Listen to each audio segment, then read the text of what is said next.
Suez नहर। Suez नहर लाल सागर और भूमध्य सागर के संबंध करने वाली एक नहर है। सन 1858 में एक फारसी से इंजीनियर फर्डिनेंड को देखरेख में स्वेज नहर का निर्माण शुरू हुआ था। ये नहर आज 168 किलोमीटर लंबी, 60 मीटर चौड़ी और औसत गहरी 16.5 मीटर है। 10 वर्षों में बनकर ये तैयार हो गई थी। सन 1859 में ये नहर यातायात के लिए खुल गई थी। तो आज हम लोग ट्रैवल ब्लॉग में बात करेंगे स्वेज नहर के बारे में। तो हमारे इस चैनल को लाइक, शेयर और सब्सक्राइब करना ना भूलिएगा और अच्छे से अच्छे वीडियोस के लिए बेल आइकन को जरूर दबा दीजिएगा ताकि सबसे पहले नोटिफिकेशन आप तक पहुंच जाए। तो चलिए इस वीडियो को हम शुरू करते हैं।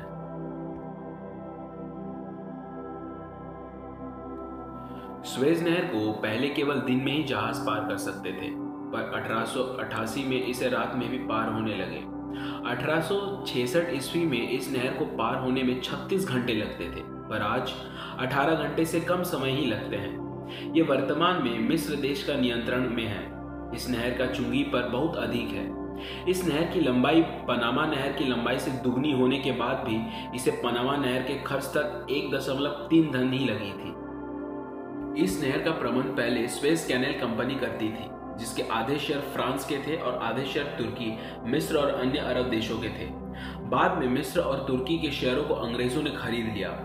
1888 ईस्वी में अंतर्राष्ट्रीय उपसंघ के अनुसार ये नहर युद्ध और शांति दोनों कालों में राष्ट्रों को जहाज के लिए बिना रोक टोक समान रूप से आने जाने के लिए खुली हुई थी। इस दौरान ऐसा समझौता था कि इस नहर पर किसी एक राष्ट्र की सेना नहीं रहेगी, किंतु अंग्रेजों ने 1904 ईस्वी में इसे तोड़ दिया और नहर पर अपनी सेनाएं बैठा दी और उन्हीं राष्ट्रों के जहाजों को आने जाने की अनुमति दी जाने लगी जो युद्धरत नहीं थे। 1947 ईस्वी में स्वेज कैनाल कंपनी और मिस्र सरकार के बीच ये निश्चय हुआ था कि कंपनी के साथ 99 वर्षों का पट्टा रद्द हो जाने पर स्वाभिमानी मिस्र सरकार के हाथ में आ जाएगा। 1951 ईस्वी में मिस्र में ग्रेट ब्रिटेन के विरुद्ध आंदोलन छिड़ा और अंत में 1954 ईस्वी में एक करार हुआ जिसके अनुसार ब्रिटेन की सरकार कुछ शर्तों के साथ नहर से अपनी सेना हटा लेने पर राजी हो गई। पीछे मिस्र ने इस नहर का 1956 ईस्वी में राष्ट्रीयकरण कर इसे अपने पूरे अधिकार में ही ले लिया। तो इस नहर की उपयोगिता के बारे में अब हम लोग बात करेंगे। इस नहर के कारण यूरोप से एशिया और पूर्वी अफ्रीका का सरल और सीधा मार्ग खुल गया और इससे लगभग 6000 मील की दूरी की बचत हो गई।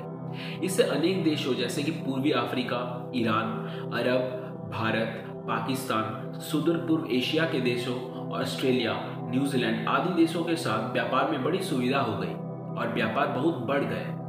स्वेज नहर में यातायात की पद्धति बहुत ही गजब होती है। यहाँ यातायात कन्वॉय के रूप में होता है। प्रतिदिन 3 कन्वॉय चलते हैं, 2 उत्तर से दक्षिण तथा एक दक्षिण से उत्तर की तरफ। जलयानों की गति 11 से 16 किलोमीटर प्रति घंटे के बीच में होती है। इस नहर की यात्रा का समय 12 से 16 घंटा होता है। स्वेज नहर बन जाने से यूरोप एवं सुदूर पूर्व के देशों की मध्य दूरी काफी कम हो गई थी, जैसे कि लिवरपूल से मुंबई आने में 7250 किलोमीटर तथा हांगकांग पहुंचने में 4500 किलोमीटर, न्यूयॉर्क से मुंबई पहुंचने में 4500 किलोमीटर की दूरी कम हो जाती है। इस नहर के कारण ही भारत तथा यूरोप देशों के बीच व्यापारिक संबंध प्रगाढ़ हुई है। स्वेज नहर व्यापार के लिए बहुत ही अच्छा है। स्वेज नहर मार्ग से फारस की खाड़ी के देशों से खनिज तेल, भारत तथा अन्य एशियाई देशों से अभ्रक, लोहा अयस्क, मैंगनीज, चाय, कहवा, जूट, रबड़, कपास, ऊन, मसाले, चीनी, चमड़ा, खाले, सागवान की लकड़ी, सूती वस्त्र, हस्तशिल्प आदि पश्चिमी यूरोप देशों तथा उत्तरी अमेरिका में भेजी जाती है तथा इन देशों में रासायनिक पदार्थ, इस्पात, मशीनों, इलेक्ट्रॉनिक उपकरण, औषधियों, मोटर गाड़ियों, वैज्ञानिक उपकरणों आदि का आयात किया जाता है।